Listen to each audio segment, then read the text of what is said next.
John, what do you do about the bench and the lack of scoring? Back left. Did we just win? You know, I was asked a great question one time. We had won a game, and the guy says to me, do you know their bench outscored your bench by 23? And I said, yeah, my starters outscored their starters by 40. How about that? You know, all I'm trying to do is, I want guys, like today, PJ had a spirit about him. He had a spirit about him. He had a confidence about him.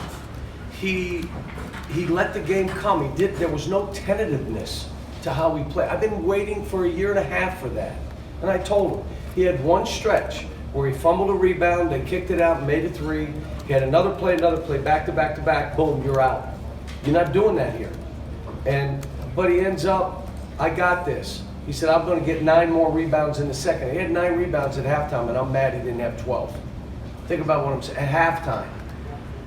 Reed, we're just learning. Nick had 5 blocks, but he couldn't come up with offensive rebounds and defensive rebounds, which means you can't play in this game, because that's how we were going to win. I thought EJ was good. Keldon, a double-double, played good. Tyler didn't make shots, but I thought played well, because now he's defending and rebounding. He doesn't have to make shots every time. Ashton and Emmanuel played well. I mean, Jamal played well. I thought Jamal defended and missed that one shot, but the game was, I was just trying to get out of the gym. At that point, if someone did get a whole lot of minutes, I'm not going to guess at that point, but he's fine. Go in the back with Kyle. Now, early on at the very beginning of the game, it seemed like Reed was doing the thing where he's trying to bring the ball down and be hesitant. Do you say something to flip that No, switch? I don't say anything. I tell him keep doing it. Yes, I say something. I say it in practice. I say it over and over and over. But he's played that way for how many years, and now he comes with us. He's been here 3 months, and he reverts when the stuff gets going, and he brings the ball down, he gathers, and he can't get it off. But you saw him play at his best when he fights for rebounds and quick jumps, and you look and say, why didn't he play like that all the time? Because as there's a game slippage, he reverts a little bit. But it's nice that we have EJ and Nick, because when he reverts, we can play one of those guys. Second on the left, Larry. Midway of the second half, the PJ asked to come out. Is that what you want to see him do? Did he play so hard that he asked to come out and you put him back in? And I want all of them to do it. I told Keldon to start the game. He was jogging up and down the court. When we run, and I mean guys sprint the floor, they got to guard those guys, which means Aston got layups. Or they throw it to them and they've got an advantage to go score. You can't get that if you jog. Why would you jog? That's your choice, or you're tired. And either one, you're out. You can't. We got to get guys sprinting the court. But let me say this too. We defended. I mean, we guarded, and we gave up some baskets late. But I like what I'm seeing. We out-rebounded a good rebounding team. Didn't create a whole lot of turnovers, but that's a veteran, older team. Their point guard, again, for Dotson to be a freshman, he's pretty damn good now. I told Ashton at one point, he's a freshman too now, right?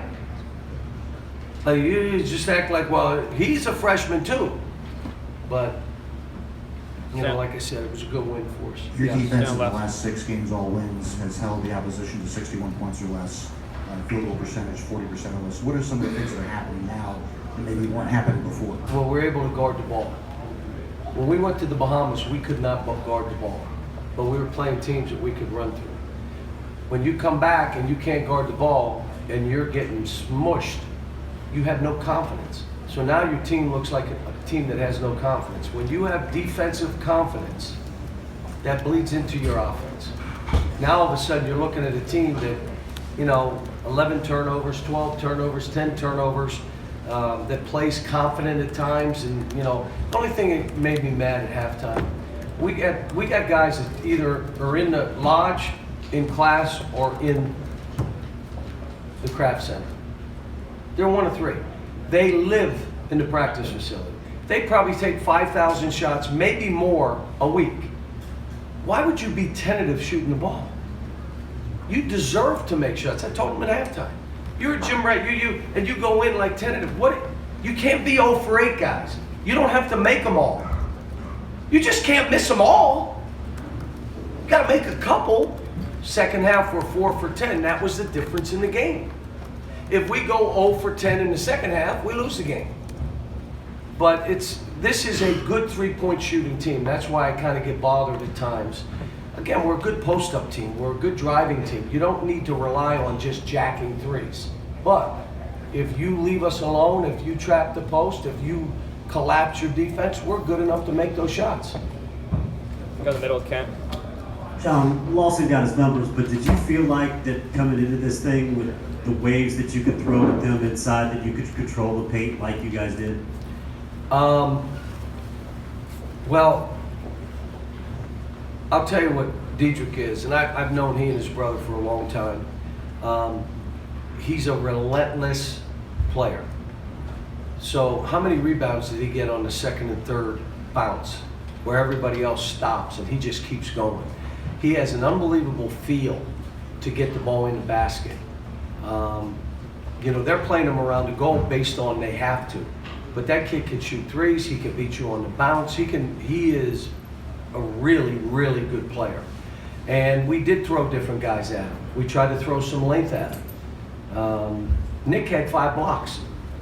Nick played pretty good, but we needed rebounding. We needed someone to get some offensive, couldn't make a shot. We needed those. And that's why Reed played well. But no, he's that good. You know, I thought we defended him pretty good. 20 and 15, and I think we did a pretty good job on it. Stay middle with John. Now, after these 3 ranked wins in a row, the hype is growing again. How do you think these guys have progressed in dealing with success and not letting their foot off the gas? Well, I made a statement and everybody went crazy. I don't listen to anybody, so I don't really care, but they went crazy about, I said it to my team. I did not say it publicly. When we lost to Seton Hall, I said, I want you to look at that as though you won. That should be your mentality because we are getting better. Then the Auburn game ended and I said the next day, I want you to look at that game as though we lost. The kid made the bounce. What does it change? We are getting better. We can't live with results. Why? If you're getting better, live with them. There are things that happen. Flagrant 1 calls. There are things that happen that are out of your control. Are you getting better individually and as a team? We are. We're taking that gradual climb. And I don't know if it's a people's opinion of what we were or their hope of what we were. Like some people have a hope. It's not an opinion, it's their hope we stink.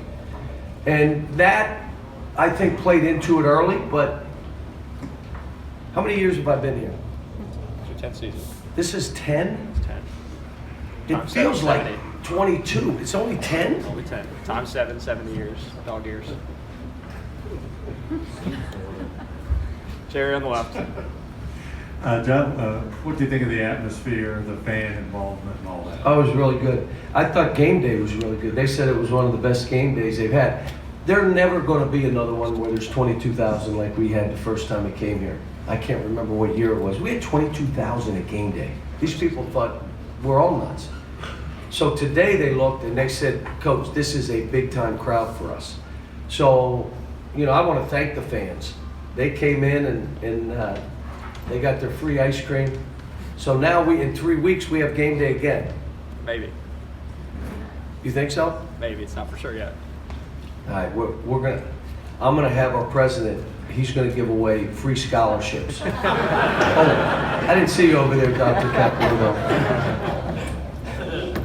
Up front with Curtis. Tyler went 0 for 4 from deep, but it looked like he was defending really well out there. Yeah, and he rebounded well. Now, he had 2 turnovers late. One on a post feed for no reason, and one on a baseline drive when he just should have shot the ball. But he's still learning. He reverts back to high school at times. He's 19 years old. On the right with Myron. John, back here.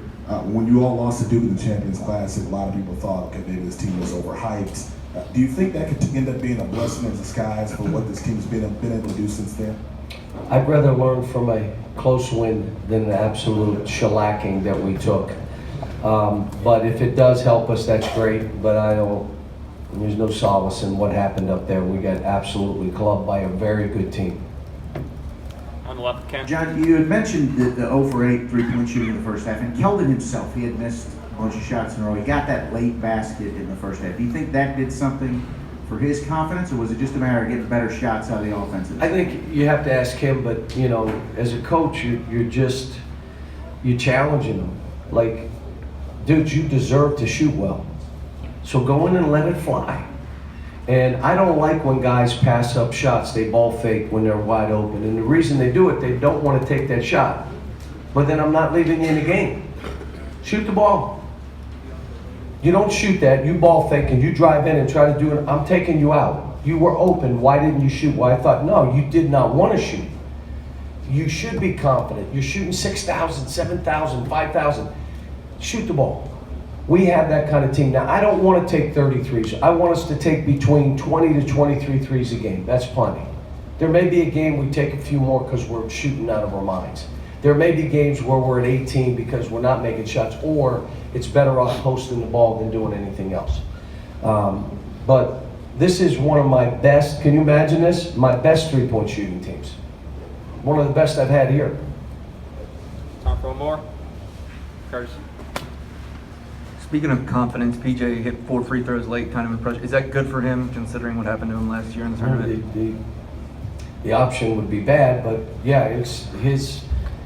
I told you, he had a different spirit about him. There was no tentativeness. There was no, I'm not sure, but I believe.